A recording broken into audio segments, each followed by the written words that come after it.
আজকে আলোচনা করব অর্থাগম যোগ। অর্থাগম যোগ কখন হয়? লগ্ন সাপেক্ষে। 10th হাউসে কোন কোন গ্রহ থাকলে, আমাদের 7টা গ্রহ এখানে আমি দেখিয়েছি, রাহু কেতু দেখায়নি। অর্থাৎ লগ্নের দশমে রবি গ্রহ যদি থাকে, লগ্নের দশমে রবি গ্রহ থাকলে পিতার মাধ্যমে অর্থাগম হয় বা পিতৃতুল্য কোনো ব্যক্তির মাধ্যমে অর্থাগম হবে।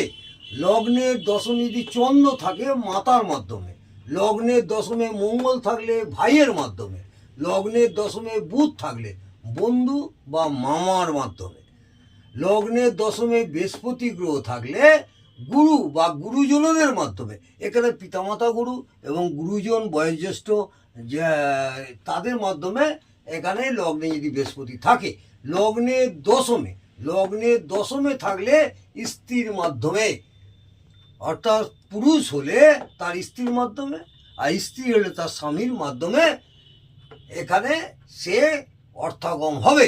লগ্নের দশমে শনি থাকলে অধীনস্থ কর্মচারীর মাধ্যমে অর্থ পাওয়ার যোগ তখন হবেই হবে।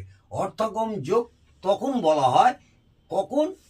এই যে আমি 7টা লগ্নের মাধ্যমে কোন কোন গ্রহগুলো কখন থাকলে কি হয়, এইটাকেই অর্থাগম যোগ বলা হয়। আমি আপনাদের উদাহরণের স্বরূপ একটা এখানে ছক করে দেখিয়েছি। ধরুন এখানে কর্কট লগ্ন দেখেছি। কর্কট লগ্নের সাপেক্ষে দশম ঘর মেষ রাশির ঘর। এখানে সমস্ত কিছু গ্রহ দেখিয়ে দিচ্ছি। এখানে দেখুন 7টা গ্রহ আছে, রবি, চন্দ্র, মঙ্গল, বুধ, বৃহস্পতি, শুক্র, শনি।